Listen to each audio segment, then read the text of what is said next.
السلام علیکم ورحمۃ اللہ وبرکاتہ۔ وعلیکم السلام ورحمۃ اللہ وبرکاتہ۔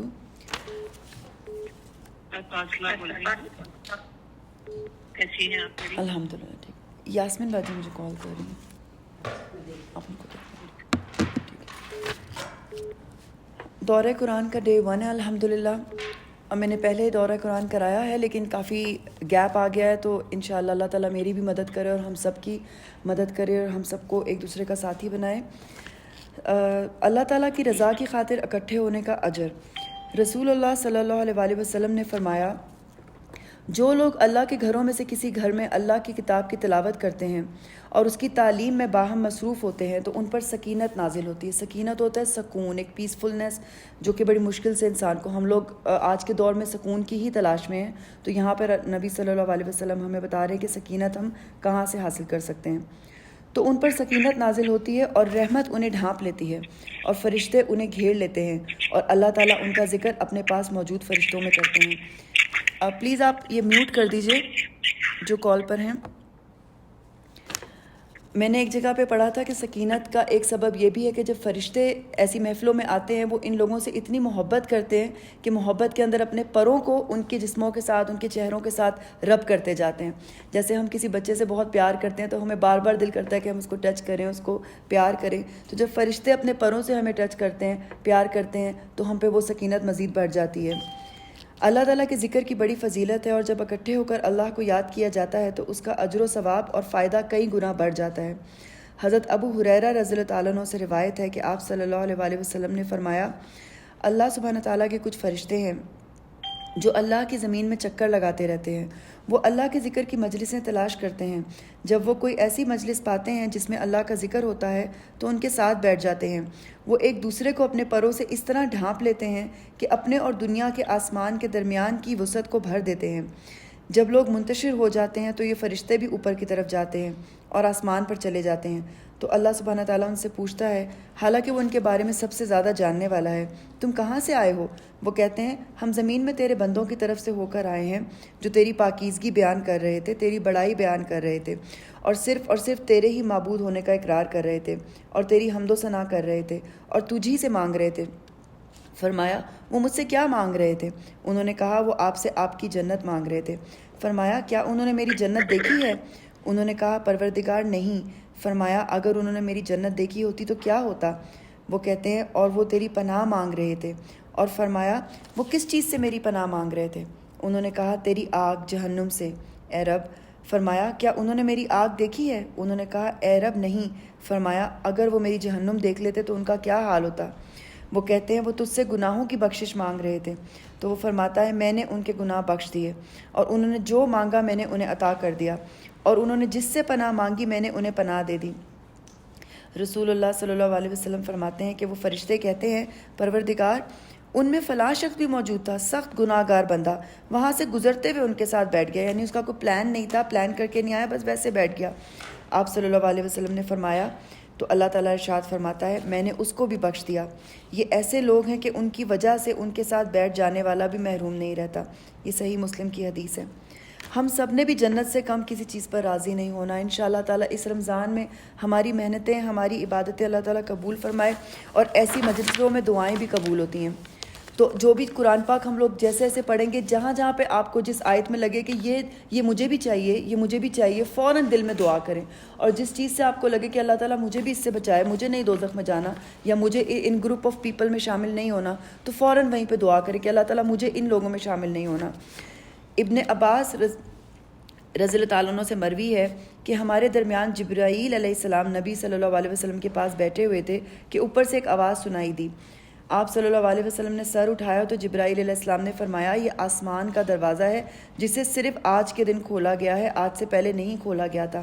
پھر اس سے ایک فرشتہ اترا تو جبرائیل علیہ السلام نے فرمایا، یہ فرشتہ جو زمین کی طرف اترا ہے یہ آج سے پہلے کبھی نہیں اترا۔ پھر اس فرشتے نے سلام کیا اور کہا کہ آپ کو ان 2 نوروں کی خوشخبری ہو جو آپ صلی اللہ علیہ وسلم کو دیے گئے ہیں اور جو آپ صلی اللہ علیہ وسلم سے پہلے کسی نبی کو نہیں دیے گئے۔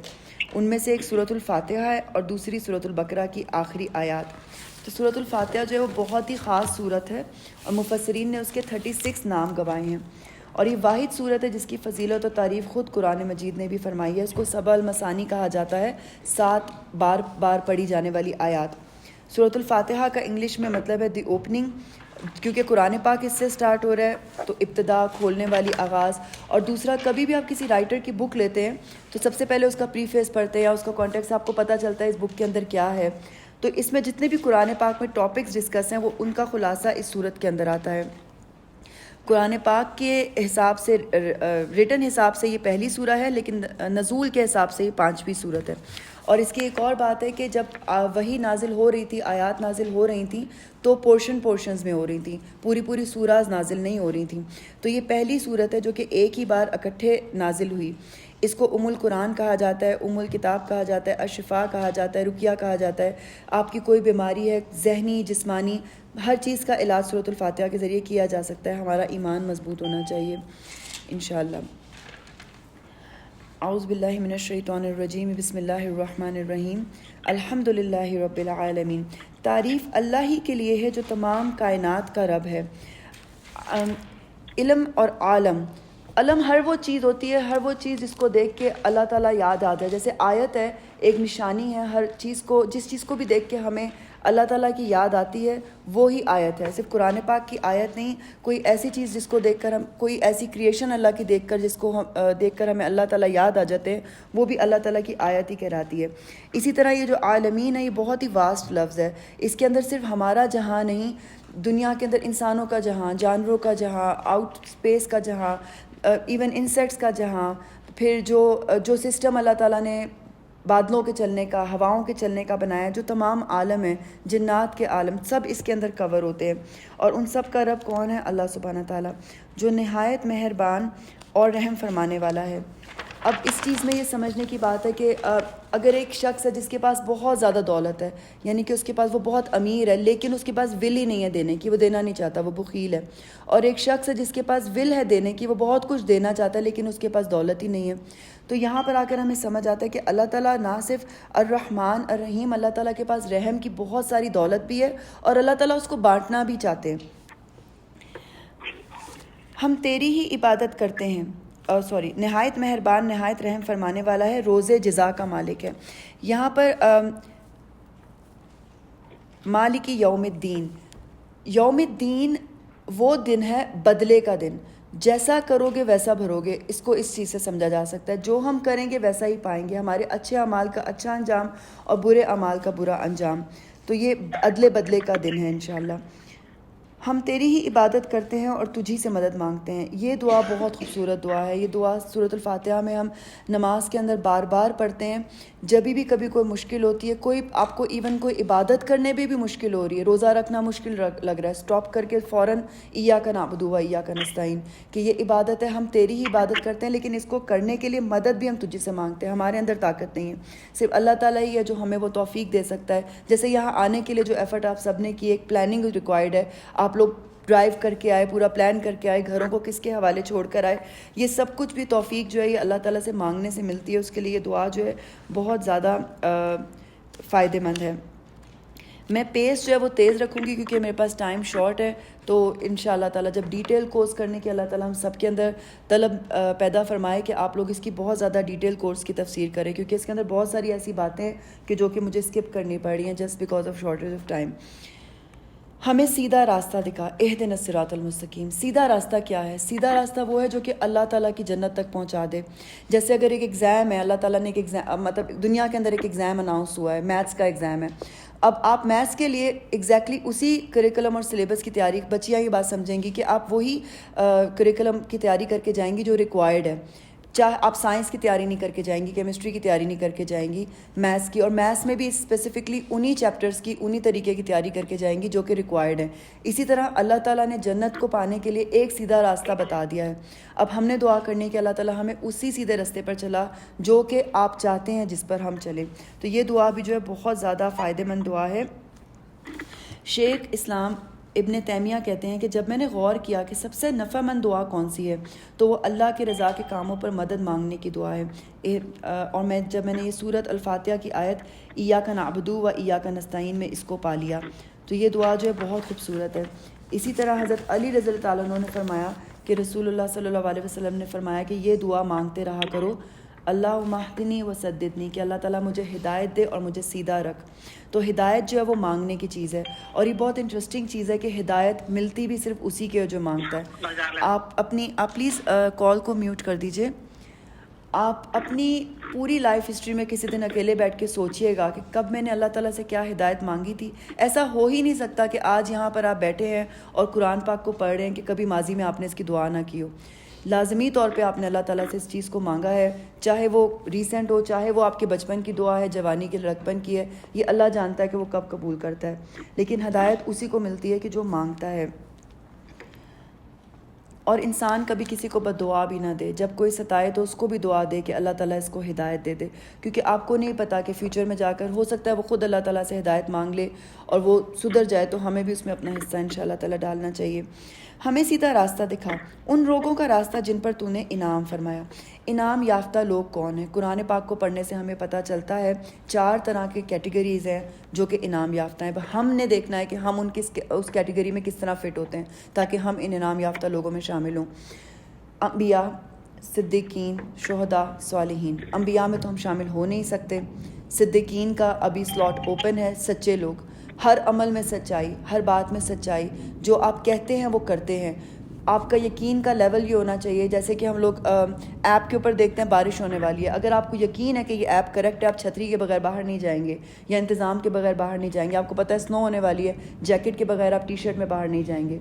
تو سچائی یعنی کہ آپ کے کال اور عمل کے اندر، آپ کے کال اور فعل کے اندر، آپ کی ایکشنز کے اندر اور آپ کی جو آپ باتیں کرتے ہیں اس میں ایک سچائی ہونی چاہیے، نظر آنا چاہیے کہ جو آپ بلیو کرتے ہیں اس پہ واقعی آپ بلیو کرتے ہیں۔ تو یہ سلاٹ اوپن ہے انشاءاللہ۔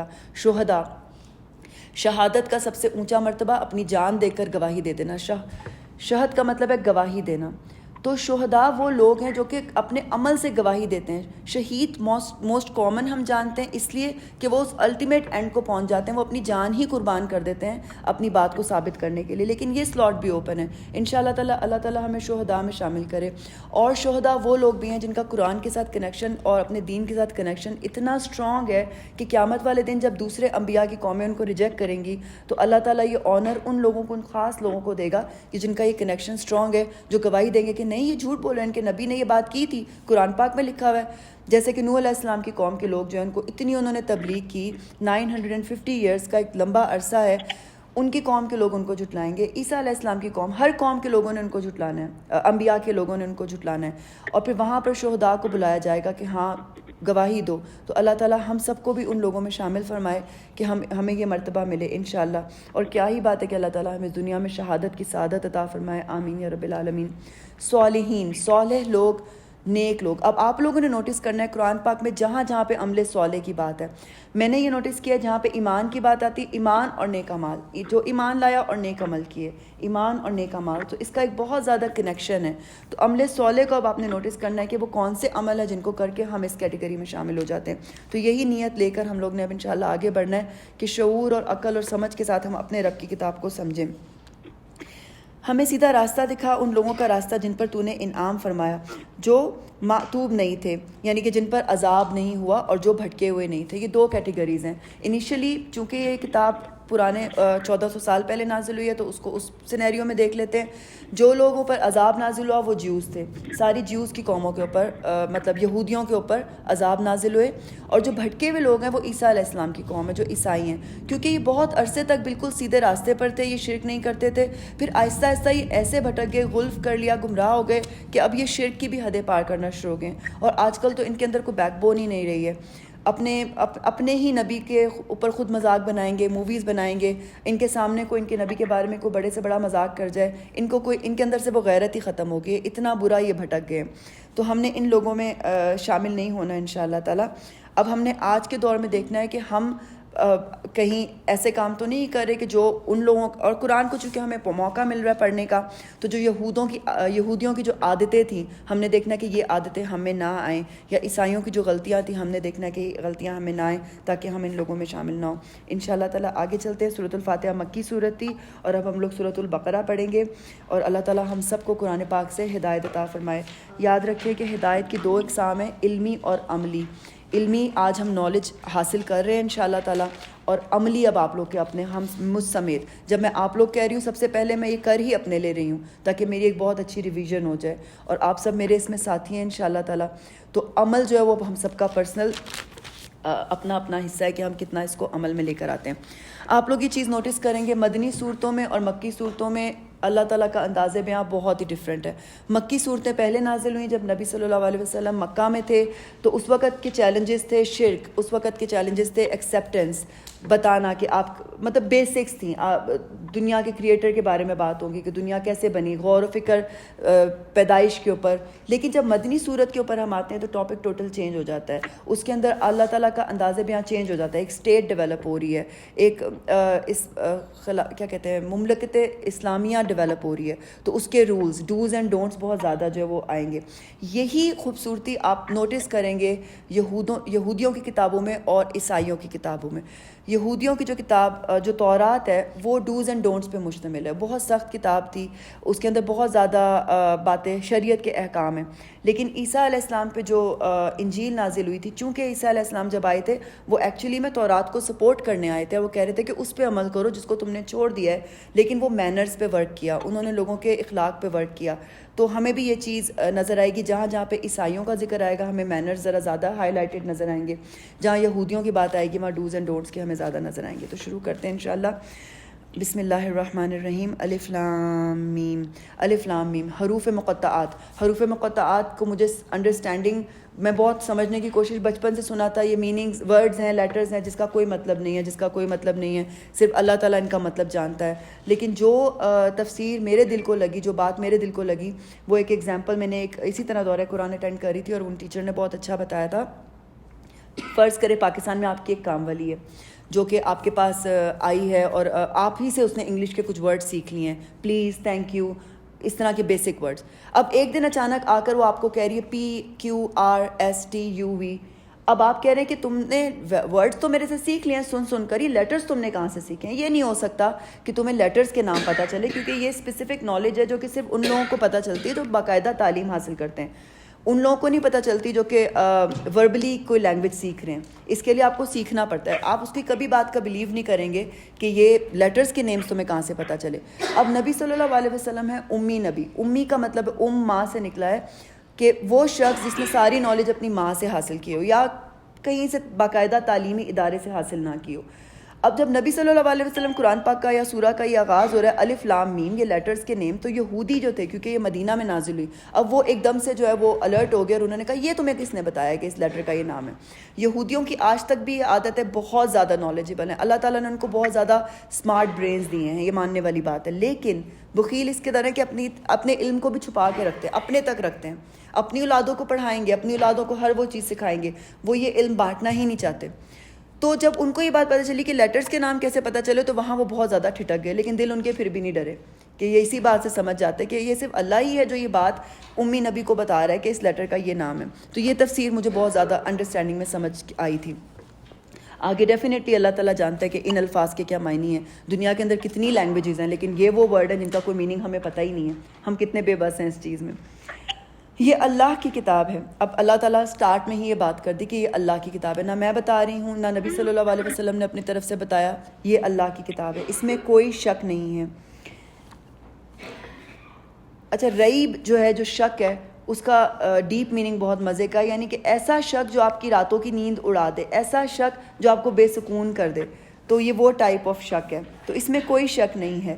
ہدایت ہے ان پرہیزگار لوگوں کے لیے. اب آپ لوگوں کے پاس اگر پین اور اپنے قرآن ہے تو یہ 5 پوائنٹ ہیں، آپ لوگ اس پہ 1 2 کر کے پوائنٹس ایسے بس کر سکتے ہیں جیسے میں نے وہ پکچر شیئر کی تھی. اب متقی لوگ، کیونکہ قرآن چاہتا ہے کہ ہم متقی بنیں، تو متقی لوگ کون ہیں؟ یہ پہلا اللہ تعالیٰ ہمیں کلو دے رہے ہیں. ہدایت ہے ان پرہیزگار لوگوں کے لیے جو غیب پر ایمان لاتے ہیں. نمبر 1 ہو گیا غیب پر ایمان. غیب ہر وہ چیز ہے جو ہم نے نہیں دیکھی. اس میں قبر بھی آ گئی، اس میں آخرت آ گئی، اللہ سبحانہ تعالیٰ، نبی صلی اللہ علیہ وسلم، ہر وہ بات جو ہم نے آنکھوں سے مشاہدہ نہیں کیا. نماز قائم کرتے ہیں، جو رزق ہم نے ان کو دیا اس میں سے خرچ کرتے ہیں. اب یہاں پر جو خرچ کرنے کے لیے ینفقون کا ورڈ ہے، ینفقون، نفق ایک ٹنل کو کہتے ہیں جو اوپن فرام 2 سائڈس، ایک ٹنل جو 2 سائڈ سے اوپن ہوتی ہے، آپ ایک سائڈ سے ڈال رہے ہیں دوسری سائڈ سے نکلا جا رہا ہے. تو یہ ایک ایسا سرکل ان کی رزق کا. اب رزق کیا ہوتا ہے؟ رزق آپ کو بیسک میننگ ہے کہ آپ جو کھانا پینا یا آپ کے گھر میں جو مال و دولت ہے، لیکن رزق ہر وہ چیز ہے جو اللہ تعالیٰ نے آپ کو عطا فرمائی ہے. جو کسی کو علم زیادہ دیا ہے وہ اس کا رزق ہے، صحت بھی رزق ہے، مال بھی رزق ہے، کھانا پینا بھی رزق ہے. تو آپ رزق کی ڈیفینیشن بہت خوبصورت ہے، پلیز اس کو سرچ کیجئے. لیکن یہ ٹنل کی شیپ کو دماغ میں رکھیے کہ جو رزق آپ کو دیا گیا ہے وہ فلو میں ہے، آپ لے رہے ہیں اور آگے بڑھاتے جا رہے ہیں، آپ لے رہے ہیں اور آگے بڑھاتے جا رہے ہیں. تو یہ لوگ متقی لوگ ہیں. اچھا، اس میں سے خرچ کرتے ہیں. اور جو کتاب تم پر نازل کی گئی یعنی قرآن، اور جو کتابیں تم سے پہلے نازل کی گئی ان سب پر ایمان لاتے ہیں. ہم بلیو کرتے ہیں کہ ساری کتابیں اللہ ہی کی طرف سے تھیں، لیکن اس کا مطلب یہ نہیں ہے کہ ہم قرآن کی تعلیمات کو، شریعت کو چھوڑ کر ان کی شریعت پر عمل کرنا شروع کر دیں گے. ہاں، اگر کوئی چیز میچ ہو جاتی ہے تو ہم کہیں گے ڈیفینیٹلی قرآن کے اکارڈنگ ہے، تو ہم اس بات پہ بلیو کرتے ہیں، کیونکہ انہوں نے چینج کر دی بہت زیادہ. کوئی چیز اگر ایسی ہے جو قرآن کے مطابق نہیں ہے تو اس کے اوپر ہم نے بلیو، اس کو نہیں پکڑ لینا قرآن کو چھوڑ کے. اور آخرت پر یقین رکھتے ہیں. ایسے لوگ اپنے رب کی طرف سے راہ راست پر ہیں اور وہی فلاح پانے والے ہیں. ونرز، پہلی چیز آپ کو ونرز کے بارے میں، اللہ ہم سب کو ان لوگوں میں شامل فرمائے، آمین یا رب العالمین. جن لوگوں نے ان باتوں کو تسلیم کرنے سے انکار کر دیا. اب اگلا پرسنالٹی ایک آ رہی ہے کہ کچھ لوگ ایسے کہ جن لوگوں نے ان باتوں کو تسلیم کرنے سے انکار کر دیا، ان کے لیے یکساں ہے خواہ تم انہیں خبردار کرو یا نہ کرو، بہرحال وہ ماننے والے نہیں ہیں. اللہ نے ان کے دلوں پر اور ان کے کانوں پر مہر لگا دی ہے. مہر کیا؟ یعنی کہ ان کو وہ سنتے ہیں لیکن وہ اس کو انڈرسٹینڈ، ان کے اوپر ایک ایسی مہر لگی ہوئی، غائبانہ مہر لگی ہوئی کہ وہ اس کو انڈرسٹینڈ نہیں کر پاتے، ایکنالج نہیں کر پاتے. اللہ تعالیٰ ہم سب کے دلوں کو کھول دے، تبھی ہم رب اشرح لی صدری پڑھتے ہیں کہ ہمارے سینوں کو کھول دے کہ ہم انڈرسٹینڈ کر سکیں. اور یہاں پر بہت امپورٹنٹ بات نوٹس کریں کہ دل کا ذکر کان سے پہلے آیا ہے. تو دل جو ہے وہ قرآن پاک میں آپ نوٹس کریں گے کہ اللہ تعالیٰ نے، ہم سمجھتے ہیں دل بلڈ پمپ کرتا ہے، لیکن دل ایک ایسا آرگن ہے جو ہماری باڈی کو بہت زیادہ حد تک کنٹرول کرتا ہے، ہمارے موڈز کو کنٹرول کرتا ہے. ہمیں ڈاکٹر کہہ رہا ہے کہ آپ کو شوگر ہے، آپ نے نہیں یہ چیز کھانی ہے، لیکن اگر دل کر رہا ہے تو پھر تو ہم کھا ہی لیں گے، دماغ کی نہیں سنیں گے. اور ان کی آنکھوں پر پردہ پڑ گیا ہے. یہاں پر جو عربی میں ورڈ آیا ہے غشی، غشاوہ، غشی کی حالت میں بہت سارے لوگ، خاص طور پہ جو مدرز ہیں، مطلب زندگی میں ایسی سٹیج آتی ہے کہ ہم غشی کی حالت سے گزرتے ہیں. اس وقت ایسا لگتا ہے جیسے ایک پردہ سا آگے آ گیا، کچھ سمجھ آ رہی ہوتی ہے، کچھ نہیں سمجھ آ رہی ہوتی، آپ ہوش میں بھی ہوتے ہیں. تو اسی سچویشن کو یہاں پہ ریفر کیا گیا ہے. ان کی آنکھوں پر پردہ پڑ گیا ہے اور وہ سخت سزا کے مستحق ہیں. بعض لوگ ایسے بھی ہیں. اچھا، یہ انکار کرنے والے، یعنی کہ یہ تو سیکنڈ گروپ تھا جنہوں نے بالکل انکار کر دیا. اب یہ تھرڈ گروپ آ گیا، یہ سب سے خطرناک گروپ. بعض لوگ ایسے بھی ہیں جو کہتے ہیں کہ ہم اللہ پر اور آخرت کے دن پر ایمان لائے ہیں، حالانکہ در حقیقت وہ مومن نہیں ہیں. یعنی زبان سے کہہ رہے ہیں لیکن دل میں وہ ایمان نہیں ہے. وہ اللہ اور ایمان لانے والوں کے ساتھ دھوکہ بازی کر رہے ہیں، مگر دراصل وہ خود اپنے آپ کو ہی دھوکے میں ڈال رہے ہیں اور انہیں اس کا شعور نہیں ہے. جو منافق ہیں اس کی بہت ہی زیادہ کیٹیگریز ہیں، اور یہ بہت زیادہ اسٹڈی کرنے والا ٹاپک ہے، کیونکہ منافقین کو آخری ٹائم تک بھی نہیں پتہ ہوگا کہ ہم منافق ہیں. وہ سمجھیں گے ہم اللہ تعالیٰ کو دھوکہ دے رہے ہیں، اور خوشی خوشی پل صراط پر جو ہے وہ جب کہا جائے گا کہ اچھا جاؤ پل صراط کے آگے جنت ہے، اور مومنین جو ہیں وہ اس کو سپیڈ سے گزر رہے ہوں گے، تو منافقین کو بھی ان کے ساتھ ہی گزارا جائے گا، اور وہ سمجھ رہے ہوں گے کہ اچھا بس اس کے پار جنت ہماری، اور ہم دھوکہ دینے میں کامیاب ہو گئے. لیکن وہیں پر ان کو جو ہے کھینچا جائے گا، اور وہیں پر وہ جہنم کے گڑھوں کے اندر گریں گے. تو استغفر اللہ ہمیں ان لوگوں میں شامل نہ کرے، اور ہم لوگ شعور کے ساتھ سمجھیں کہ ہم کس لیول پر کھڑے ہیں. ان کے دلوں میں ایک بیماری ہے. اب یہ بیماری کیا ہے؟ یہ دنیا کی محبت کی بیماری ہے. یہ لوگ بہت میٹیریلسٹک ہوتے ہیں. ہمیں قرآن کو دیکھ کے سمجھنا ہے، ان کیریکٹرز کو سمجھنا ہے. تو منافق کا ایک کیریکٹرسٹک ہمیں سمجھ آیا ہے کہ یہ ان کے دلوں میں ایک بیماری ہے جو کہ جسے اللہ نے اور زیادہ بڑھا دیا ہے، اور وہ جو جھوٹ وہ بولتے ہیں اس کی پاداش میں ان کے لیے دردناک سزا ہے. یہ بھی ایک بات ہے کہ جو منافق ہے، ایک مفہوم حدیث ہے کہ جب بات کرے تو جھوٹ بولے، وعدہ کرے تو خلاف کرے، امانت میں خیانت کرے. تو یہ باتیں جن میں ہوتی ہیں تو وہ منافق ہوتے ہیں. تو یہ چیزیں ہم نے اپنے اندر سے انشاءاللہ تعالیٰ نکالنی ہیں. جو جھوٹ وہ بولتے ہیں اس کی پاداش میں ان کے لیے دردناک سزا ہے. جب کبھی ان سے کہا گیا کہ زمین میں فساد برپا نہ کرو تو انہوں نے یہی کہا کہ ہم تو اصلاح کرنے والے ہیں. انہیں لگتا ہے کہ ہم لوگ تو سوشل ورکرز ہیں، ہم لوگ تو ایکچولی میں اچھا کام کر رہے ہیں، لیکن ریالٹی میں یہی لوگ ہیں جو سب سے زیادہ فساد کرنے والے ہیں. خبردار، حقیقت میں یہی لوگ مفسد ہیں، مگر انہیں شعور نہیں ہے، وہ ریلائز نہیں کر رہے اس بات کو. جب ان سے کہا گیا کہ جس طرح دوسرے لوگ ایمان لائے ہیں اس طرح تم بھی ایمان لاؤ، تو انہوں نے یہی جواب دیا، کیا ہم بے وقوفوں کی طرح ایمان لے آئیں؟ اللہ تعالیٰ ہمیں ان بے وقوفوں میں شامل کر لے. خبردار حقیقت میں تو یہ خود بے وقوف ہے مگر یہ جانتے نہیں. یہ اپنے آپ کو بہت زیادہ اوور سمارٹ سمجھتے ہیں, یہ ہر چیز کو لاجیکلی سمجھنا چاہتے ہیں, لیکن قرآن کی کچھ باتیں جب آپ کا ایمان کا لیول آگے ہم پڑھیں گے کہ ایمان والوں کچھ آیتیں ایسی آتی ہیں کہ ایمان والوں کا ایمان اس سے اور زیادہ بڑھ جاتا ہے, اور جو منافقین ہیں وہ اسی کے اندر, یا جو منکرین ہیں اسی کے اندر پڑ جاتے ہیں کہ یہ کیوں کہا اللہ نے. خبردار حقیقت میں تو یہ خود بے وقوف ہے مگر یہ جانتے نہیں. جب یہ اہل ایمان سے ملتے ہیں, اب یہ دیکھیں ٹو فیس لوگ, جب یہ اہل ایمان سے ملتے ہیں تو کہتے ہیں کہ ہم ایمان لائے ہیں, اور جب علیحدگی میں اپنے شیطانوں سے ملتے ہیں. اب یہ لٹرل شیطان نہیں ہے, ہو سکتا ہے کوئی ایسا پرسن, کوئی ایسا دوست ہو جو شیطان کے اوپر چل رہا ہے, تو اس کو یہاں کہا گیا ہے اپنے شیطانوں سے ملتے ہیں تو کہتے ہیں کہ اصل میں ہم تمہارے ساتھ ہیں, ان لوگوں سے تو محض مذاق کر رہے ہیں. اللہ ان سے مذاق کر رہا ہے اور وہ ان کی رسی دراز کیے جاتا ہے, اور یہ اپنی سرکشی میں اندھوں کی طرح بھٹکتے چلے جاتے ہیں. یہ وہ لوگ ہیں جنہوں نے ہدایت کے بدلے گمراہی خرید لی, مگر یہ سودا ان کے لیے نفع بخش نہیں ہے, اور یہ ہرگز صحیح راستے پر نہیں ہے. ان کی مثال ایسی ہے جیسے ایک شخص نے آگ روشن کی, جب اس نے سارے ماحول کو روشن کر دیا تو اللہ نے ان کا نور بصارت سلب کر لیا, اور انہیں اس حال میں چھوڑ دیا کہ تاریکیوں میں انہیں کچھ نظر نہیں آتا. یہ بہرے ہیں, گونگے ہیں, اندھے ہیں, یہ اب نہ پلٹیں گے. بچوں کو بھی ہم لوگ ایگزامپلس کے ذریعے بات سمجھاتے ہیں, اسی طرح ان کو بات زیادہ اچھی طرح سمجھ آتی ہے. اسی طرح قرآن میں اللہ تعالیٰ نے ہمیں بے شمار ایگزامپلس دی ہیں. یہ ایگزامپل جو ہے کہ ایک شخص نے آگ روشن کی, کہتے ہیں کہ یہ نبی صلی اللہ علیہ وسلم کی بات ہو رہی ہے کہ جس نے ہدایت کی روشنی دی, نور دیا, کہ ان کو سب کچھ کلیئر نظر آنا شروع ہو گیا. لیکن ایٹ دیٹ پوائنٹ جب کلیئرٹی آنے لگی تھی, اللہ تعالیٰ نے ان کی آنکھوں کا نور سلب کر لیا. یہ اللہ تعالیٰ نے ان پہ کوئی ظلم نہیں کیا تھا, یہ ان کے اپنے اندر کے دل کی ایمان کی کیفیت کی وجہ سے ان سے ہو رہا ہے.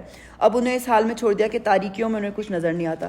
جو گمراہ لوگ ہیں وہ واقعی تاریکیوں میں بھٹک رہے ہیں, بہرے, گونگے اور اندھوں کی طرح. یا پھر ان کی مثال یوں سمجھو کہ آسمان سے زور کی بارش ہو رہی ہے اور اس کے ساتھ اندھیری گھٹا اور کڑک اور چمک بھی ہے. اچھا, ایک اور ایگزامپل پچھلی ایگزامپل کے ساتھ آپ کو بتانا چاہتی ہوں. گاڑی کے آگے ہیڈ لائٹ اگر آن ہو, اگر آپ ہیڈ لائٹ کے اپوزٹ سائڈ پہ آ کے کھڑے ہو جائیں, بے شک وہ روشن کر رہا ہے لیکن آپ کی آنکھوں کو وہ اندھا کر دے گا. لیکن اگر آپ واپس جا کے ادھر بیٹھ جائیں ڈرائیور کے ساتھ, تو وہی روشنی آپ کو راستہ دکھانے کا سبب بنے گی. تو ہم نے یہ دیکھنا ہے کہ ہم کہاں پہ کھڑے ہیں. کیا ہم اس روشنی کے اپوزٹ ڈائریکشن میں کھڑے ہیں کہ اب اس روشنی کی وجہ سے ہی ہمیں کچھ نظر نہیں آ رہا, یا ہم ڈرائیور کے ساتھ جا کے بیٹھ کے اس روشنی کا فائدہ اٹھا رہے ہیں. اب یہ دوسری بارش, قرآن پاک میں جہاں جہاں بارش کا ذکر ہوا ہے, ایک سیکنڈری میننگ اس کا اللہ تعالیٰ کی وحی اترنا بھی ہے, کیونکہ ایک ایک آیت کے کئی میننگز ہیں. تو جہاں جہاں بارش کی بات آئے گی وہاں آپ لوگ نے یہ بھی دیکھنا ہے کہ اس کو وحی کے انداز میں ہم کیسے سمجھ سکتے ہیں. آسمان سے زور کی بارش ہو رہی ہے, یعنی کہ اب اسلام آ رہا ہے, بہت زیادہ جو ہے وہ احکام آ رہے ہیں, اس کے ساتھ اندھیری گھٹا اور کڑک اور چمک بھی ہے, یعنی کہ سخت احکام بھی آ رہے ہیں. وہ اب یہ کیسے کرنا ہے, یہ کیسے کرنا ہے. یہ بجلی کے کڑاکے سن کر اپنی جانوں کے خوف سے کانوں میں انگلیاں ٹھوس لیتے ہیں, اور اللہ ان منکرین حق کو ہر طرف سے گھیرے میں لیے ہوئے ہے. چمک سے ان کی حالت یہ ہو رہی ہے کہ گویا عنقریب بجلی ان کی بصارت اچک لے جائے گی. یعنی اتنی اینڈ تک وہ آئے ہیں کہ اچھا اب یہ بھی کرنا پڑے گا, اچھا اب یہ بھی کرنا پڑے گا. بالکل ان کا دماغ اس طوفانی کیفیت میں ہے. ہم لوگ لٹرل میننگ سے ذرا ہٹ کے میننگ کو سمجھ رہے ہیں. جب ذرا کچھ روشنی انہیں محسوس ہوتی ہے, یعنی کچھ بات ان کو سمجھ آتی ہے, ایکسیپٹنس آتی ہے, تو اس میں کچھ دور چل لیتے ہیں, اور جب ان پر اندھیرا چھا جاتا ہے تو کھڑے ہو جاتے ہیں. وہیں پہ عمل ختم ہو گیا, وہیں پہ سارا کچھ ختم ہو گیا, بالکل ہی پتہ ہی نہیں کہ آگے راستہ کرنا کیا ہے ہم نے.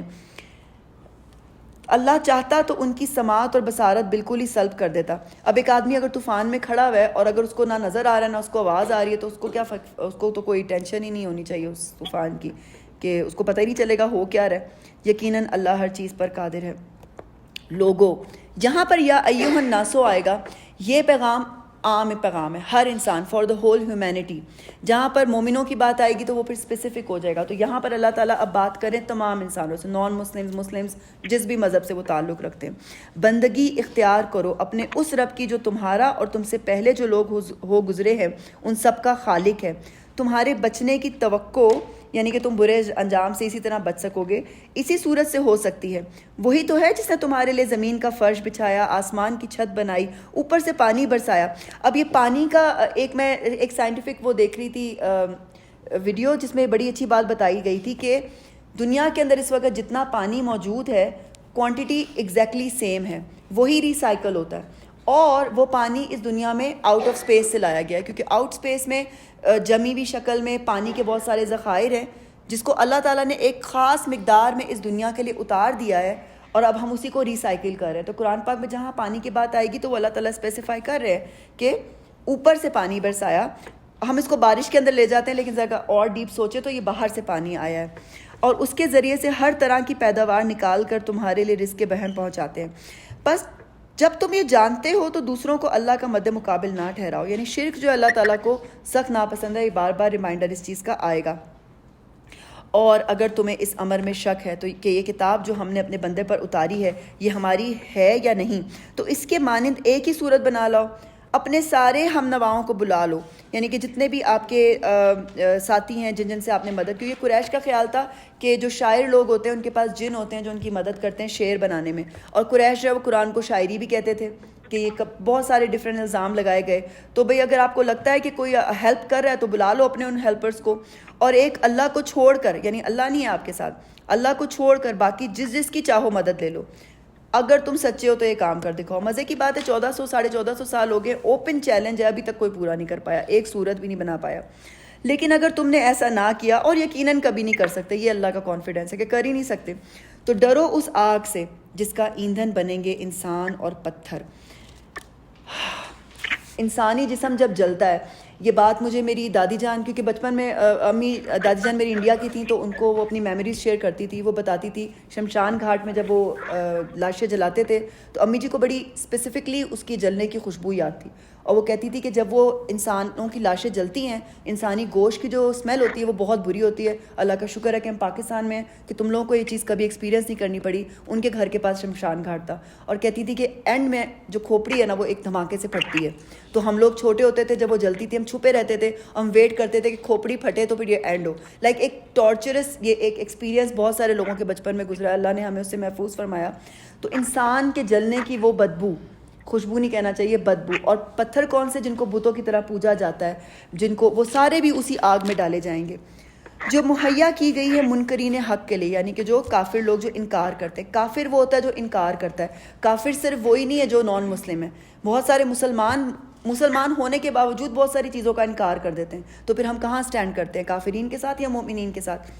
اے پیغمبر صلی اللہ علیہ وسلم، جو لوگ اس کتاب پر ایمان لے آئیں اور اس کے مطابق اپنے عمل درست کریں۔ اب اللہ تعالیٰ فوراً، یہ سائیکالوجی اتنی اچھی ہے کہ اللہ تعالیٰ فوراً دماغ کو ریگولیٹ کرنے کے لیے ایک اچھی خوشخبری دیتا ہے، جیسے کہ آپ پاکستانی نیوز چینلز کے اندر دیکھتے ہیں، انہوں نے بھی سائیکالوجی کو پڑھتے ہوئے یہ ڈیزائن کیا ہے، بریکنگ نیوز اتنی بری خبر دیں گے، دھماکہ ہو گیا، اور فوراً بعد میں وہ ڈالڈا کا گھی کا ایڈ چلا دیں گے تاکہ آپ کہیں او ایوری تھنگ از نارمل، آپ کا دماغ واپس نارمل چلا جاتا ہے۔ یہ بہت پلاننگ کے تحت اس کو ڈیزائن کیا جاتا ہے نیوز چینلز کو۔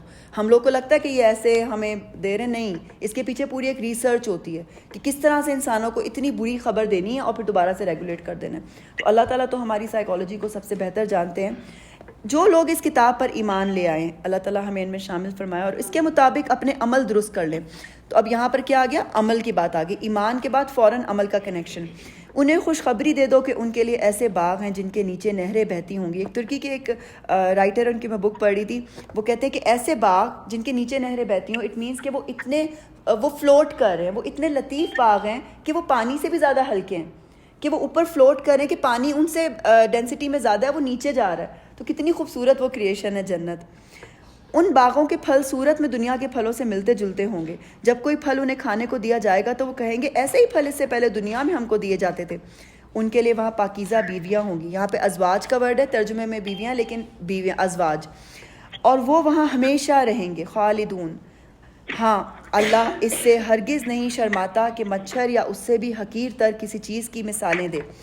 اب یہ بات جب میں نے پڑھی تو مجھے لگا، کیونکہ میں نے قرآن بہت لیٹ اپنی لائف میں پڑھا تھا سمجھنے کے ساتھ، تو میں ڈھونڈنے لگی کون سی والی آیت میں مچھر کا ذکر آیا، تو مجھے پتہ چلا کہ قرآن پاک جب نازل ہو رہا تھا تو بہت ساری ایسی آیات نازل ہوئی تھیں جو کہ قرآن پاک کی تلاوت کا حصہ نہیں بنائی گئی، ان میں کچھ آیات کو منسوخ کر دیا گیا، کچھ بھلا دی گئی، اور کچھ کو حدیث قدسی بنا دیا گیا۔ حدیث قدسی اللہ تعالیٰ کی وہ آیات ہیں جن کو تلاوت کا حکم نہیں دیا گیا، لیکن ان کو آتھینٹسٹی آپ چیک کریں کہ صحیح ہو، اگر صحیح حدیث میں پتہ چل رہا ہے تو وہ قرآن پاک کی آیات ہیں جو کہ پہلے تلاوت کا ہمیں حکم نہیں دیا گیا۔ اسی طرح یہ مچھر والی کوئی ایک آیت آئی ہوگی جس میں ایک مثال دی گئی ہوگی، اور قریش نے مذاق اڑایا ہوگا کہ یہ کون سا رب ہے کہ جو ایک اتنی چھوٹی حقیر سی چیز کی مثال دے رہا ہے۔ تو اللہ تعالیٰ اس سے ہرگز نہیں شرماتا کہ مچھر یا اس سے بھی حقیر تر کسی چیز کی مثالیں دے۔ جو لوگ حق بات کو قبول کرنے والے ہیں وہ انہی مثالوں کو دیکھ کر جان لیتے ہیں کہ یہ حق ہے۔ اور جو ان کے رب کی طرف سے آیا ہے، اور جو ماننے والے نہیں ہیں وہ انہیں سن کر کہنے لگتے ہیں کہ ایسی مثالوں سے اللہ کو کیا سروکار۔ اسی طرح اللہ ایک ہی بات سے بہتوں کو گمراہی میں مبتلا کر دیتا ہے اور بہتوں کو راہ راست دکھا دیتا ہے، اور اس سے گمراہی میں وہ انہی کو مبتلا کرتا ہے جو فاسق ہوتے ہیں۔ فاسق کون ہے؟ نافرمان، حدیں توڑنے والا، جو بھی باؤنڈری، اس نے باؤنڈری میں رہنا ہی نہیں، ایکسیپٹ ہی نہیں کرنا، اس نے اپنا وے آؤٹ ہی نکالنا ہے۔ اللہ کے عہد کو مضبوط باندھ لینے کے بعد توڑ دیتے ہیں، یہ سیکنڈ آ گیا۔ اللہ نے جسے جوڑنے کا حکم دیا ہے اسے کاٹتے ہیں اور زمین میں فساد برپا کرتے ہیں۔ تو یہ چار چیزیں، یہ 4 پوائنٹ آپ کو آگے کہ حقیقت میں یہی لوگ نقصان اٹھانے والے ہیں، یہ لوزرز۔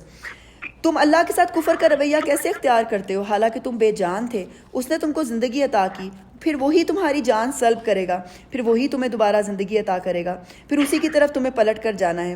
وہی تو ہے جس نے تمہارے لیے زمین کی ساری چیزیں پیدا کی۔ اب اسی آیت کو، یہ تو ہم ایک بیسک کریشن آف لائف میں دیکھ رہے ہیں، لیکن آپ اپنی ذہنی اپنی کیفیت کو دیکھیں کہ ایک وقت ایسا تھا کہ ہمیں یہ نالج نہیں تھی، ہمارا دل اسلام کی طرف نہیں تھا، تو ہم بے جان ہی تھے۔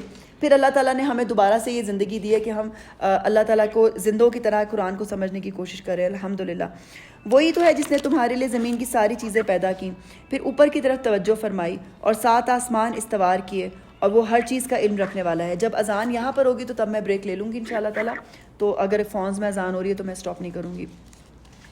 پھر ذرا اس وقت کا تصور کرو، اب اللہ تعالیٰ اب آپ کے دماغ کو اب دوسری طرف لے کر آ جائیں، ذرا اور پاسٹ میں چلے جائیں۔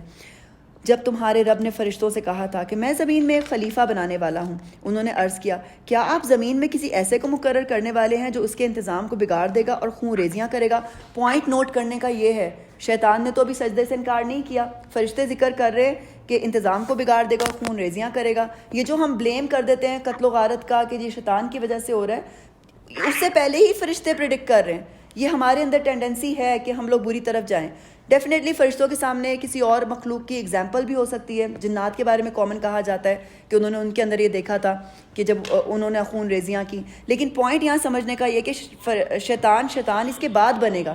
یہ جو ہم ہر چیز کا الزام شیطان کے اوپر ڈال دیتے ہیں، یہاں سے بات سمجھنے کی ہے کہ ہمارا اپنے ایکشنز ہوتے ہیں، وہ صرف ہمیں آئیڈیاز دیتا ہے، اس کی کوئی اتھارٹی نہیں ہے، صرف یہ کہ ہمیں آئیڈیاز دے۔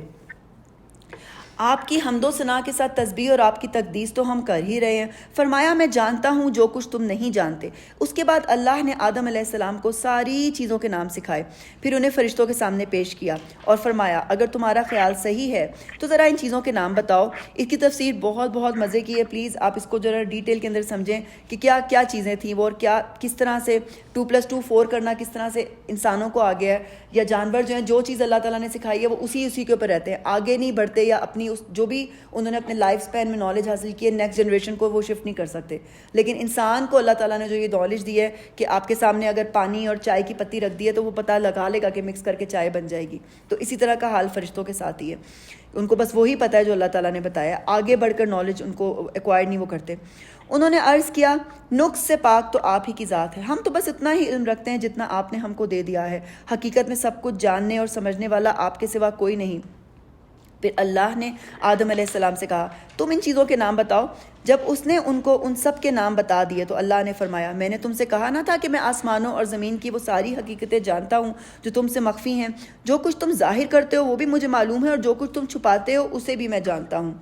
پھر جب ہم نے فرشتوں کو حکم دیا کہ آدم علیہ السلام کے سامنے جھک جاؤ تو سب جھک گئے مگر ابلیس نے انکار کر دیا۔ اب یہ جو سجدہ ہے یہ پورا زمین پہ جیسا ہم سجدہ کرتے ہیں ویسا سجدہ نہیں تھا، یہ تعظیمی سجدہ تھا کہ تسلیم کر لینا کہ ہاں یہ ہمارے سے ایک سپیریئر اشرف المخلوقات جو ہے مخلوق جو ہے بنائی گئی ہے۔ وہ اپنی بڑائی کی گھمنڈ میں پڑ گیا اور نافرمانوں میں شامل ہو گیا۔ پھر ہم نے آدم علیہ السلام سے کہا تم اور تمہاری بیوی دونوں جنت میں رہو اور یہاں بفراغت جو چاہو کھاؤ مگر اس درخت کا رخ نہ کرنا ورنہ ظالموں میں شمار ہو جاؤ گے۔ آخرکار شیطان نے ان دونوں کو اس درخت کی ترغیب دے کر ہمارے حکم کی پیروی سے ہٹا دیا۔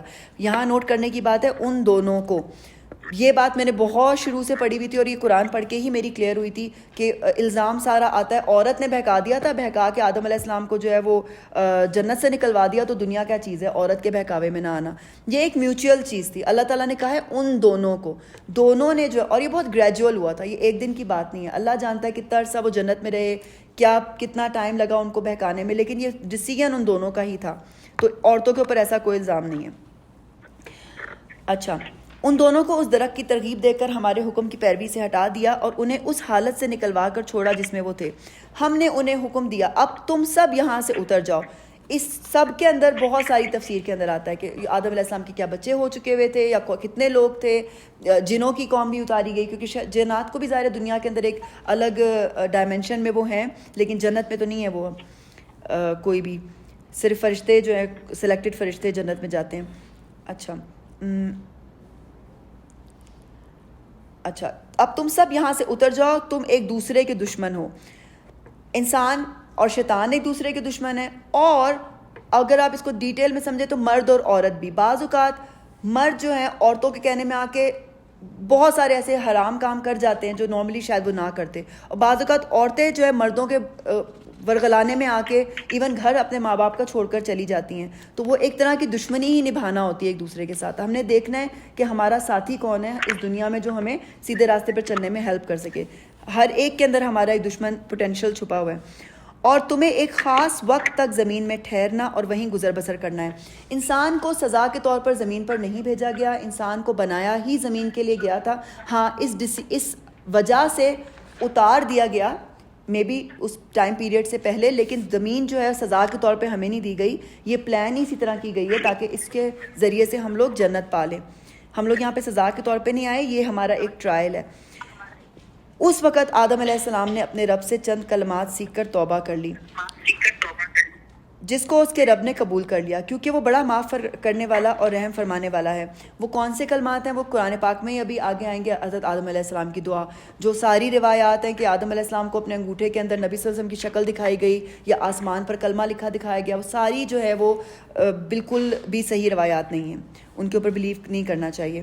ہم نے کہا کہ تم سب یہاں سے اتر جاؤ, پھر جو میری طرف سے کوئی ہدایت تمہارے پاس پہنچے تو جو لوگ میری اس ہدایت کی پیروی کریں گے ان کے لیے کسی خوف اور رنج کا موقع نہ ہوگا. خوف ہوتا ہے فیوچر کا, رنج ہوتا ہے ماضی کا. 2 سینیریوز. پہلا خوف آخرت میں میرے ساتھ کیا ہوگا, پتہ نہیں آگے میرے ساتھ کیا ہوگا. جو لوگ یہ لوگ ہیں اس سے بچ جاتے ہیں, دل میں تسلی آ جاتی ہے. اور ان کو رنج کیا ہوتا ہے, پتہ نہیں میں نے پیچھے کیا کر دیا, کیا میرے ساتھ گناہ ہے, وہ اس سے بھی بچ جاتے ہیں. ان کو پتہ ہے کہ اب ہمارے برائیاں جو تھیں ہم سچے دل سے مان لائیں وہ نیکیوں میں کنورٹ کر دیں. اب دنیا کے معاملے میں خوف, اب آگے کیا ہوگا, جاب ہوگی کہ نہیں, فیوچر میں پتہ نہیں کیا ہے. جو لوگ یہ کیریکٹر کے لوگ ہیں اتنی ٹینشن ہی نہیں لیتے وہ فیوچر کی, وہ اپنے ماضی کو بیسٹ بنانے کی کوشش کرتے ہیں. فیوچر کی پریشانی میں ماضی نہیں, حال کو بیسٹ بنانے کی کوشش کرتے ہیں, حال کو ضائع نہیں کرتے. اب ماضی کا غم کیا ہوتا ہے, کسی کی ڈیتھ ہو گئی یا کوئی نقصان ہو گیا. کچھ لوگ ہوتے ہیں وہ اسی کو یاد کر کر کے روتے رہتے ہیں, وہ والا ڈیسیژن میں نے نہ کیا ہوتا یا وہ پلاٹ نہ لیا ہوتا تو آج تو میرے پاس اتنے پیسے ہوتے. اور اس کے اندر وہ اتنا انڈلج ہو جاتے ہیں کہ وہ جو پریزنٹ کے یہ قیمتی جو لمحات ہیں وہ ضائع ہو جاتے ہیں. تو یہ بھی ایک شیطان کا طریقہ ہے. ہم نے اپنے آپ کو ان لوگوں میں شامل کرنا ہے کہ ہمیں بھی خوف اور رنج جو ہے ہم اس سے بچ جائیں, اور انشاءاللہ تعالیٰ آخرت میں بھی اللہ تعالیٰ ہمیں ان میں شامل کرے. اور جو اس کو قبول کرنے سے انکار کریں گے اور ہماری آیات کو جھٹلائیں گے وہ آگ میں جانے والے ہیں جہاں وہ ہمیشہ رہیں گے. اے بنی اسرائیل, اب آ جائیں تھوڑا سا فارورڈ پیچھے سے بنی اسرائیل کے پاس. بنی اسرائیل کون ہے؟ یعقوب علیہ السلام کا لقب اسرا تھا جس کا مطلب ہے بندہ. تو اس کا مطلب اگر ہم ٹرانسلیٹ کریں تو بندہ مطلب ہوا عبداللہ یعنی اللہ کا بندہ. یعقوب علیہ السلام کو اسرائیل کہا جاتا تھا, اور یعقوب علیہ السلام کی نسل سے 12 بیٹے تھے جو بنی اسرائیل کہلاتے ہیں.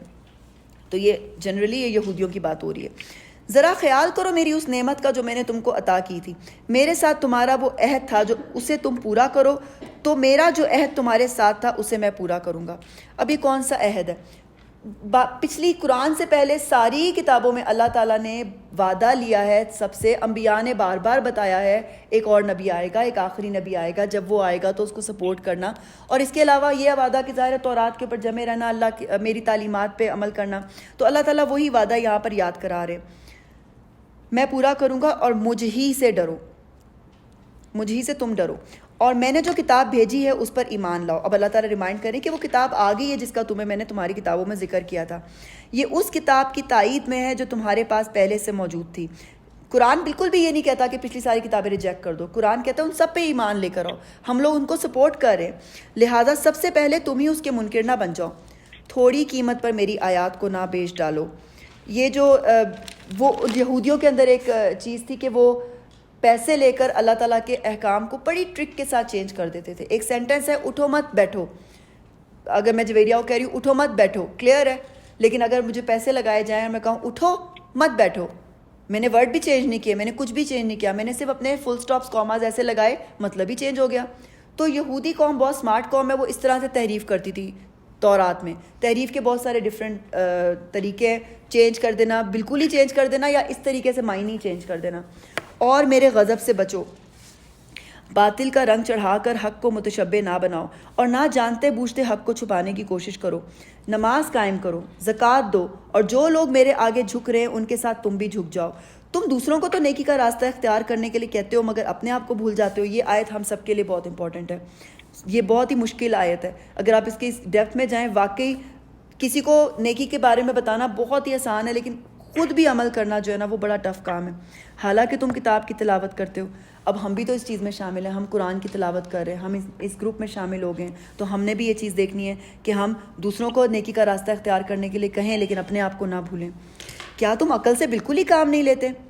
صبر اور نماز سے مدد لو۔ اب اللہ تعالیٰ نے ریمیڈی بھی بتا دی کہ کس طرح سے ہم یہ حاصل ہوگا۔ سب سے پہلے کہ بی پیشنٹ، اور پھر نماز۔ بے شک نماز ایک سخت مشکل کام ہے۔ اللہ تعالیٰ ریلائز کرتے ہیں نماز ایزی نہیں ہے، نماز واقعی بہت مشکل کام ہے، آپ کو روٹین بنانی پڑتی ہے، آپ کو فزیکلی اپنے آپ کو اس چیز میں لانا پڑتا ہے، ایک مائنڈ سیٹ ہوتا ہے، مگر ان فرما بردار بندوں کے لیے مشکل نہیں ہے جو سمجھتے ہیں کہ آخر کار انہیں اپنے رب سے ملنا اور اسی کی طرف پلٹ کر جانا ہے۔ یہاں پر کیا بات سمجھ میں آئی؟ یقین پختہ ہو جائے گا، ہر چیز عبادتیں آسان ہو جائیں گی۔ تو ہمیں ورک کرنا ہے کہ ہمارا یقین اتنا پختہ ہو جائے کہ ہم فرما بردار بندوں کی لسٹ میں آ جائیں، پھر نماز بھی ہمارے لیے مشکل نہیں رہے گی، ملائی کی طرح آرام سے فلو کی طرح ہوتا رہے گا سب کچھ۔ اے بنی اسرائیل، یاد کرو میری اس نعمت کو جس سے میں نے تمہیں نوازا تھا، اور اس بات کو کہ میں نے تمہیں دنیا کی ساری قوموں پر فضیلت عطا کی تھی۔ اس کا مطلب یہ نہیں کہ ہمیشہ کے لیے فضیلت مل گئی، اس ٹائم پہ، اس ٹائم پیریڈ پر جب دنیا میں اس وقت کے مسلمان وہ تھے، اس وقت کی فضیلت ان کو تھی۔ میں کچھ لوگوں کو ایسے جانتی ہوں جو ان آیتوں کو بیس بنا کر یہودیوں کو اپنے سے بہت اوپر سمجھتے ہیں۔ بہت ہی غلط اور بے وقوفی والی بات ہے کہ اس وقت کے ٹائم پیریڈ کے لیے ان کو فضیلت ادا کی گئی تھی، انہوں نے تو بلکہ اس کو ریجیکٹ کر دیا، اس کی قدر ہی نہیں کی۔ امیجن کریں، جسٹ امیجن کریں، ایک اور نبی نے آنا ہوتا، اس کی کتاب کے یہودی تو ہم ہی ہوتے۔ یہ تو اللہ کا بہت بڑا کرم ہے کہ اب اور کتاب نہیں آنی اور نبی نہیں آنا، تو ہمارے جو ڈھکے چھپے باتیں، جس طرح اللہ تعالیٰ یہودیوں کو کیریکٹر کو کھول رہا ہے، ہماری باتیں اللہ نے چھپا دی، تو یہ بہت بڑا اللہ کا احسان ہے۔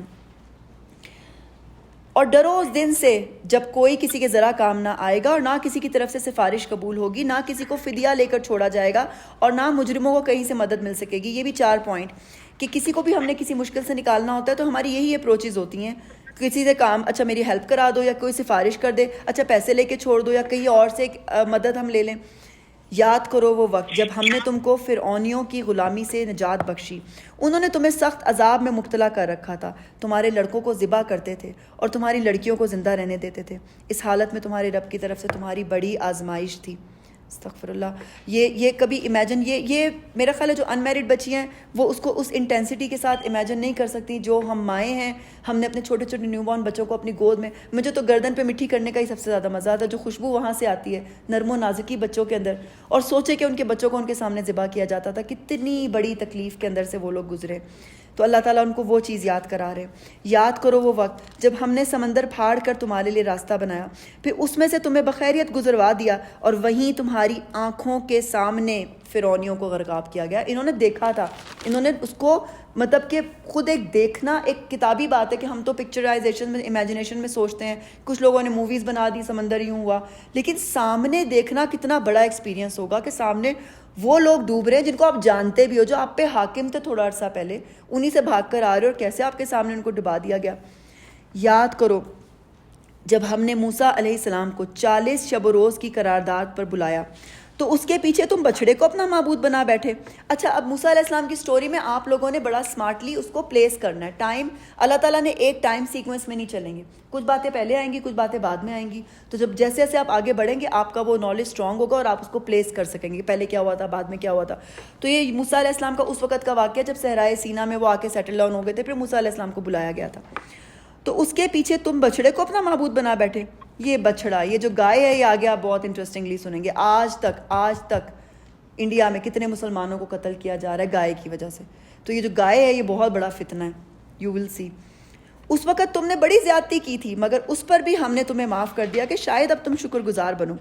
تو اللہ کیا چاہتا ہے؟ شکر گزاری. اللہ تعالیٰ ہم سے بھی کیا چاہتا ہے؟ شکر گزاری، کہ وہ جو مشکلوں سے ہمیں نکالا ہے اللہ تعالیٰ نے، بس ہم اس کو ریلائز کر کے شکر گزار بندے بن جائیں. یاد کرو ٹھیک اس وقت جب تم یہ ظلم کر رہے تھے، ہم نے موسیٰ علیہ السلام کو کتاب اور فرقان عطا کی. کتاب اور فرقان، فرقان از ڈفرنٹ دین کتاب. فرقان ایک ایسی چیز ہے جس کو مل جاتی ہے وہ صحیح اور غلط کا فیصلہ کر لیتا ہے. آپ کو اگر، اور فرقان اللہ تعالیٰ آپ کو عطا کرتا ہے. اللہ ہم سب کو بھی فرقان عطا کرے. It's a state of mind also, کہ اب آپ کسی بارے میں آپ کو نالج نہیں ہے لیکن یو ول نو، نہیں یہ چیز اسلام کے مطابق نہیں ہو سکتی، مجھے نہیں سمجھ آ رہی، میں اس کو جتنی نالج میں نے حاصل کی ہے اس پہ بیٹھ نہیں رہی ہے، تو میں یہ عمل نہیں کروں گی. چاہے آپ لوگ کر رہے ہیں، آپ پریکٹس کر رہے ہیں، جو دین میں جانتی ہوں، جو فرقان مجھے اللہ نے دیا ہے اس پہ نہیں بیٹھتی. تو فرق کرنے والی چیز آپ کو سمجھ آ جاتی ہے تاکہ تم اس کے ذریعے سے سیدھا راستہ پا سکو. پھر مقصد کیا ہے؟ سیدھا راستہ. یاد کرو جب موسیٰ علیہ السلام یہ نعمت لیے ہوئے پلٹا، کون سی نعمت؟ تورات ان کو دی گئی تھی ریٹن فارم میں.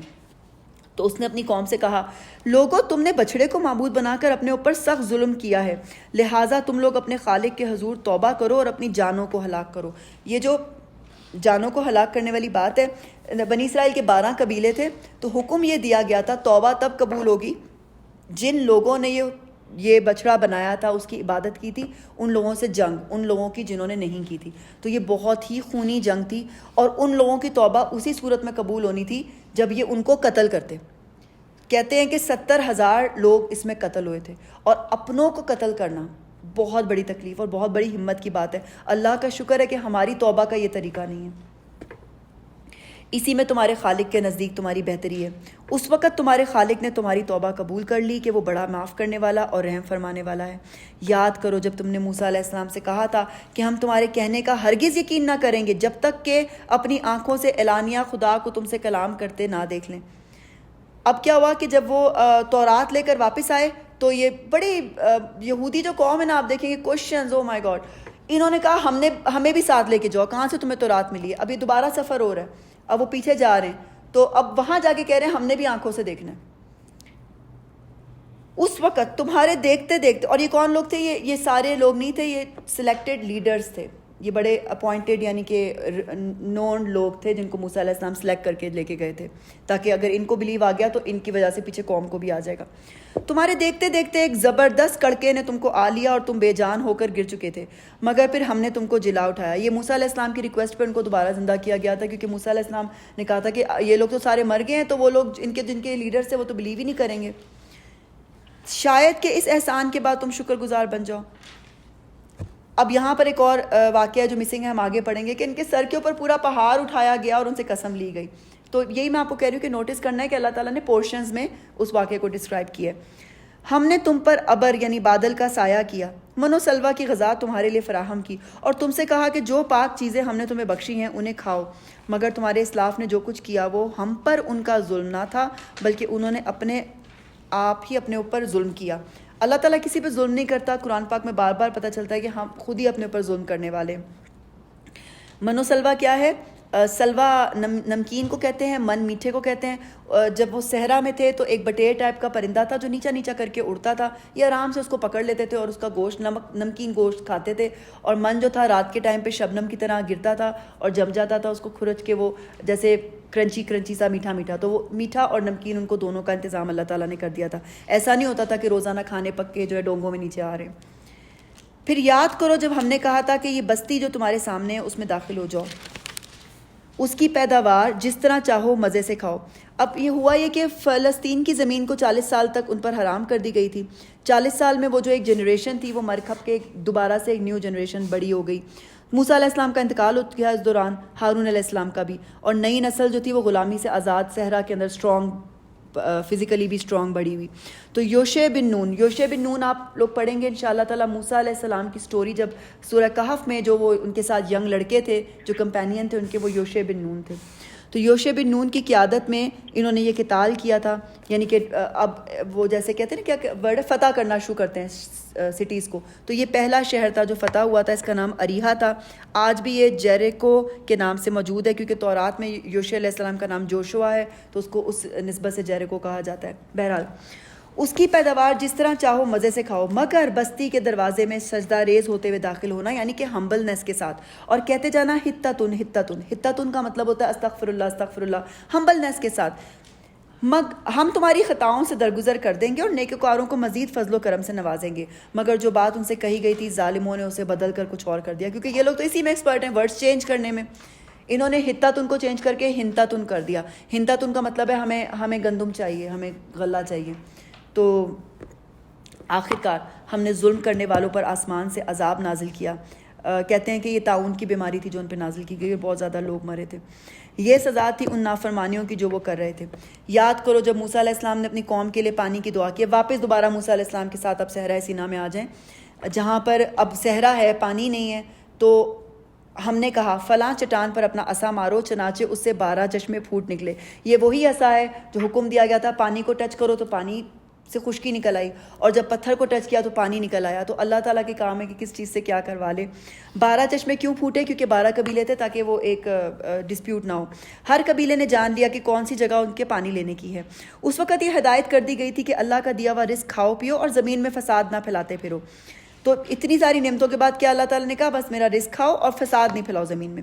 یاد کرو جب تم نے کہا تھا اے موسیٰ ہم ایک ہی طرح کے کھانے پر صبر نہیں کر سکتے، اپنے رب سے، پوائنٹ نوٹ کریں، جہاں پہ بات ہوگی یہ نہیں کہیں گے میرے رب سے، ہمارے رب، اپنے رب سے دعا کرو کہ ہمارے لیے زمین کی پیداوار، پرائڈ بہت ہے یہودیوں میں آج بھی، ایگو، اپنے رب سے اتنا بھی ہمبلنس نہیں دکھا رہے کہ رب کو ہی اپنا مان لیں۔ ہمارے لیے زمین کی پیداوار، ساگ، ترکاری، کھیرا، ککڑی، گیہوں، لہسن، پیاز، دال وغیرہ پیدا کرے۔ تو موسیٰ علیہ السلام نے کہا کیا ایک بہترین چیز کے بدلے تم ادنا درجے کی چیزیں لینا چاہتے ہو؟ یہ آیت اگر آپ لوگ ہائی لائٹ کر لیں، اتستبدلون الذی هو ادنی بالذی هو خیر، لکھ کے لگا لیں۔ ہر معاملے میں سوچیں، رویوں میں، چیزوں میں، کیا میں ایک بہتر چیز کے بجائے ادنا چیز کی طرف جا رہی ہوں؟ کیا میں بہتر چیز کو چھوڑ کے ادنا چیز کی طرف جا رہی ہوں؟ اپنے آپ کو چیک کرنے کے لیے یہ آیت بہت خوبصورت ہے۔ اچھا، کسی شہری آبادی میں جا رہے ہو، اب اللہ تعالیٰ کا یہاں سے ناراضگی ظاہر ہو رہی ہے، جو کچھ تم مانگتے ہو وہاں مل جائے گا۔ آخرکار نوبت یہاں تک پہنچی کہ ذلت اور خواری اور پستی اور بدحالی ان پر مسلط ہو گئی اور وہ اللہ کے عذاب میں گر گئے۔ یہ نتیجہ تھا اس کا کہ وہ اللہ کی آیات سے کفر کرنے لگے اور پیغمبروں کو ناحق قتل کرنے لگے۔ اللہ تعالیٰ نے ان کو اپوائنٹ کیا تھا کہ بس کھانا پینا بھی تمہارا میں نے کر دیا انتظام، منو سلوا کھاؤ، فوکس کرو تورات کے اوپر، فوکس کرو اس تعلیم کو پھیلانے کے اوپر، لیکن ان کو چٹخارے چاہیے تھے۔ یہ نتیجہ تھا ان کی نافرمانیوں کا اور اس بات کا کہ وہ حدود شرع سے نکل جاتے تھے، یعنی جو بھی باؤنڈریز ان کے اوپر جو عذاب کیوں آئے اس کے 2 ریزن ہیں۔ پہلی ریزن نافرمانی اور دوسری ریزن کیا کہ حدود شرع سے نکل کر جانا، جو بھی باؤنڈری سیٹ کی گئی ہے کسی نہ کسی طریقے سے توڑ کے انہوں نے آگے نکلنا ہے۔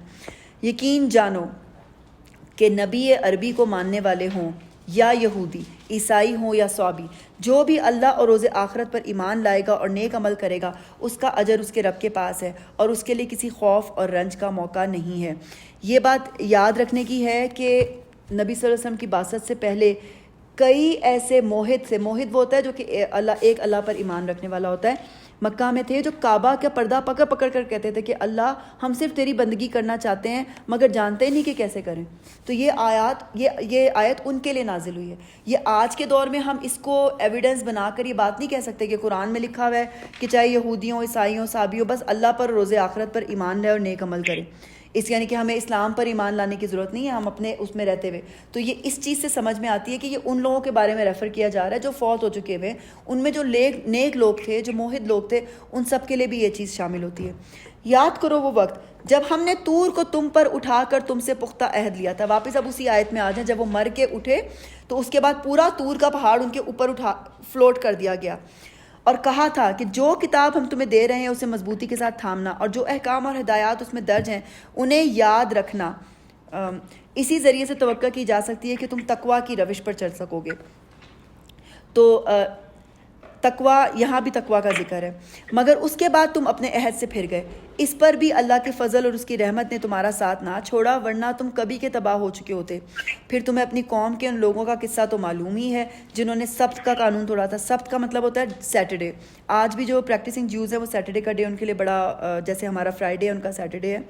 ہم نے انہیں کہہ دیا کہ بندر بن جاؤ اور اس حال میں رہو کہ ہر طرف سے تم پر دھتکار پھٹکار پڑے. اس طرح ہم نے ان کے انجام کو اس زمانے کے لوگوں اور بعد کی آنے والی نسلوں کے لیے عبرت اور ڈرنے والوں کے لیے نصیحت بنا کر چھوڑا. یہ سبت کا واقعہ جو تھا، پانی کے کنارے رہنے والے مچھیروں کی ایک بستی تھی کہ جو مچھلی کا شکار کرتے تھے، تو اللہ تعالیٰ کا حکم آیا کہ سیٹرڈے کو آپ نے شکار نہیں کرنا. تو وہ بڑا زیادہ ہی اسمارٹنیس دکھائی انہوں نے. وہ کیا کرتے تھے کہ فرائیڈے کو ہی جال بچھا دیتے تھے اور سنڈے کو نکالتے تھے. کہتے تھے ہم نے تو سیٹرڈے کو شکار ہی نہیں کیا، کیونکہ سیٹرڈے والے دن آزمائش کے لیے مچھلیاں بھی خوب اچھل اچھل کے آ رہی ہوتی تھی، تو وہ ٹیمپٹ ہوتے تھے. تو اب اس میں 3 طرح کے لوگ تھے.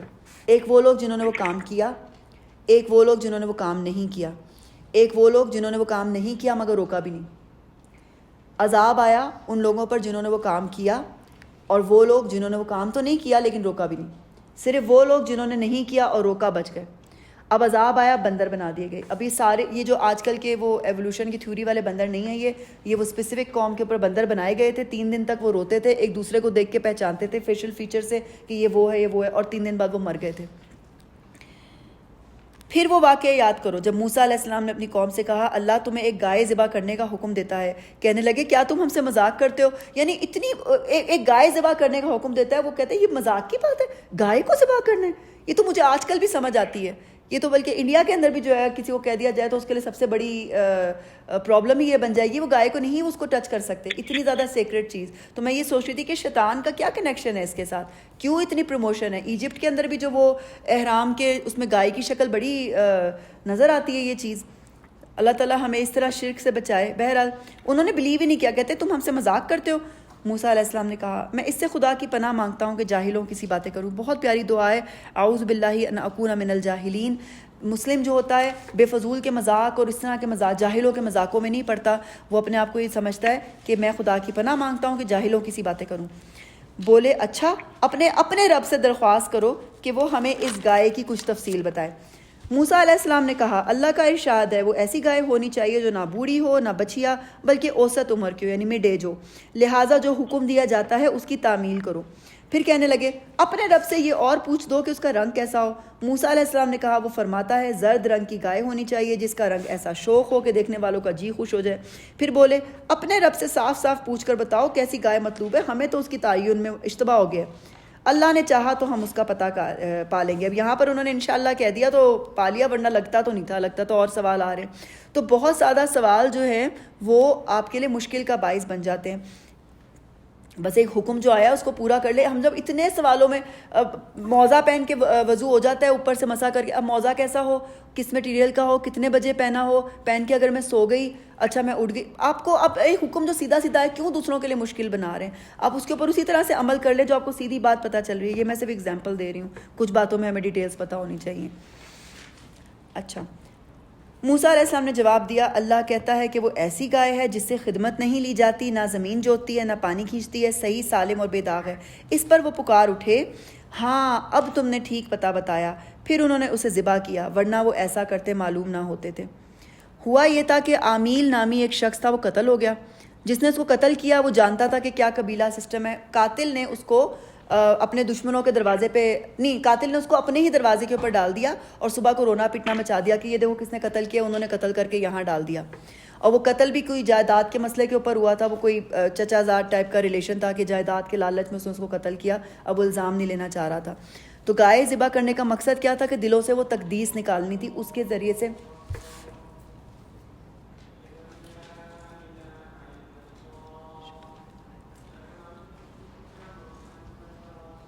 ہیلو اذان ہو رہی ہے، ہم اذان سن رہے ہیں.